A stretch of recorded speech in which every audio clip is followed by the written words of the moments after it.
What to take on a cruise. Hi, my name's Mark Olson, and I've got some great cruise packing tips for you today. I've got a lot of items to get through, so I'm going to go as quickly as I can. But first, I want to share with you a website. It's www.cruisesecretsexposed.com, where you can go there and find some more cruise packing tips and some planning tips and ways to save lots of money on your next cruise. Okay, so let's get started. All right, you want to make sure that you have a good cruise packing list before you go on your cruise. You don't want to forget anything because it's going to be very difficult to find anything in the retail stores on the ship, and you don't want to be spending your first day in port looking for the things that you forgot. Okay, you want to make sure you bring your passports and your boarding pass and all the documents that you need for your cruise.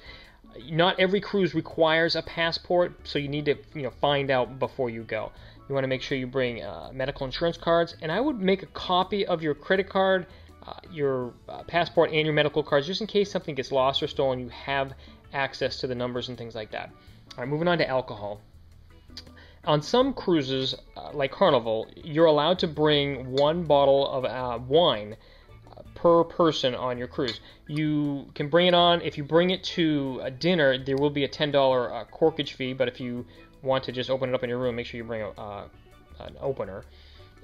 As far as hard alcohol goes, you're really not allowed to bring it on, but this is how I got around that. I actually snuck it on. I put it in these Propel water bottles, and these bottles came in like a package of 6 with the plastic coating around them. I actually pulled them out of that coating, opened them up, dumped the water out, put the alcohol in, put like Malibu and rum, and vodka in there, and I put them back in that plastic and put it in my checked bag, not in my carry-on, my checked bag, and they did not confiscate it.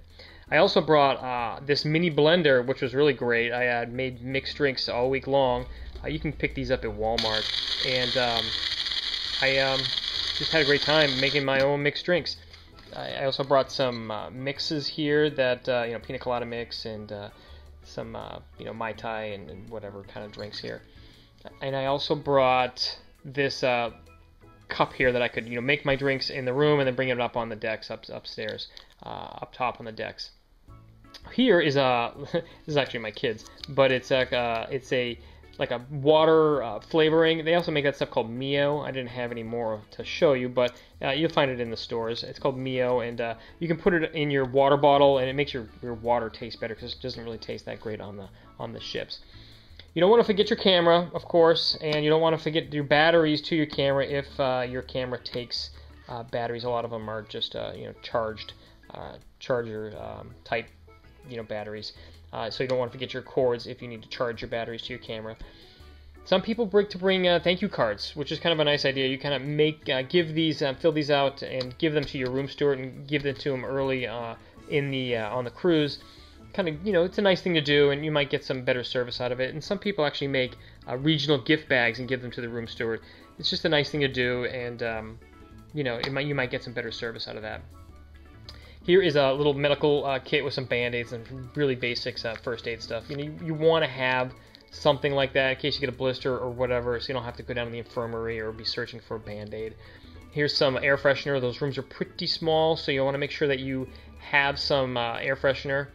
As far as snorkel gear goes, you don't have to bring this. If you're going to go on an excursion that involves snorkeling, they're going to provide that for you. But if you're going to go out into the port by your own and maybe find a beach, you might want to bring your own. Otherwise, they will rent you some snorkel gear on the ship right before you get off.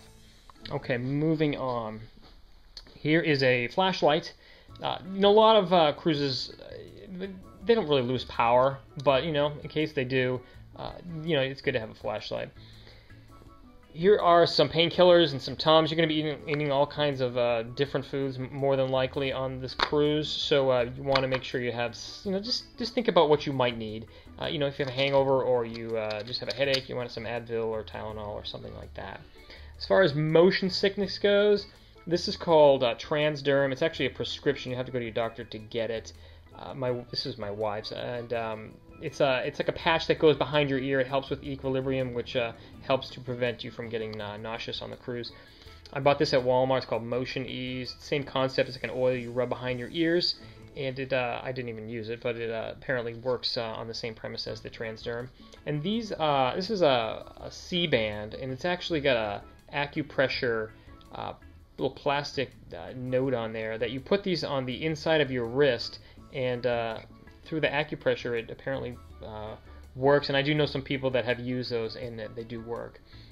Don't forget your sunblock and maybe some aloe in case you get sunburn. Don't forget your prescriptions. I take Allegra and Flonase for my allergies, so you don't obviously want to forget your prescriptions. This is some off for bug repellent. If you go on some excursions, you may be in the woods and stuff, so you might want to bring some of that because otherwise you'll get bit. This is some travel shampoo and conditioner. They will provide you with that stuff, some shampoo and conditioner and some soap in the cabins, but we all have our preferences as to what we use. So if you want, bring some of that. Let's move over to here. Sandals, obviously bring some good sandals, flip-flops, whatever. You also might want to consider bringing some tennis shoes because certain excursions require you to have tennis shoes, like if you go on a biking trip or a just certain different excursions, hiking stuff, you have to have tennis shoes. Make sure you bring a hat. It gets pretty windy on deck, so you keep out of the sun. Always bring a good backpack. It's always good just to have a good backpack. This here was one of the best things I brought on my last cruise. It was my little portable docking music stereo system for my iPod and my phone, which is just kind of nice to have your own music in your room. This actually takes batteries too, so I could take it out on my balcony. I'll bring your headphones, and here is it is a surge protector because you don't have a lot of outlets in your room, so you really want to make sure you bring this, and it's actually doesn't take up a lot of room in your suitcase, and it's really handy, and you can plug a lot more things in there. Suitcase. You want to make sure that you put a ribbon on your suitcase, so when you get off the boat, there's going to be like thousands of bags you're going to have to sift through to find your suitcase, and you want to make sure that yours is very easily identified, so it doesn't get stolen, it doesn't get mistaken for someone else's, and you can find it quickly and easily. This thing here on the ground is a hammock that I actually picked up in port on one of my cruises, and I actually put it across my balcony, if you have a balcony, and I was able to kind of go out there and just hang out on my hammock on my balcony. It was really nice. As far as clothes go, you're going to have to bring your typical shorts, t-shirts, all that stuff you want to go out to the casino and clubs at night. But as far as most questions come from the formal nights, and if you have a shirt and tie and some nice pants, you're probably fine. If you want to step it up, wear a suit. Probably can't see that real well, but this is just a suit jacket and some nice pants, or you'll be fine for guys. You just don't want to show up with shorts and a t-shirt on a formal night. If you're going on a 7-day cruise, you're probably going to have 2 formal nights. If it's less than 7 days, probably 1. For women, just to dress. Some people go really, go crazy and get some really nice dresses and things like that, which is nice. You don't have to. And but you can get some really nice pictures of with your significant other on the ship during the formal nights. This thing here is a over-the-door storage organizer, which is kind of a cool tip because you can really fit a lot of different smaller items in this thing. This is a small one. They make these things that are like double the size. You normally put your shoes and stuff in here, but this will hold just a lot of little knickknacks and stuff like that, toiletries, and you can actually bring one of these shower rod. They're like an extender. It's like a pressure rod, and you can put that across your door and use it that way.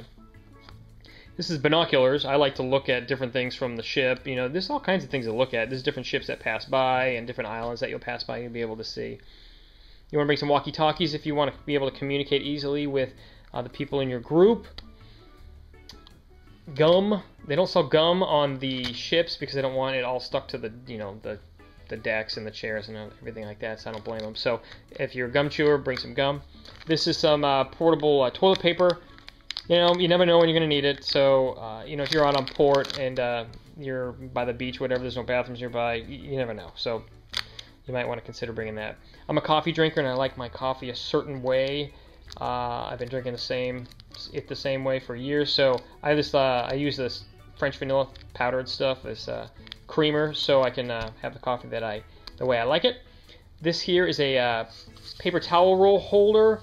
that you can actually, if you maybe want to keep some keepsakes in like a menu or something, you can roll it up and put it inside there, and maybe keep some of your items that you want to keep nice, maybe your scrapbooker or something like that.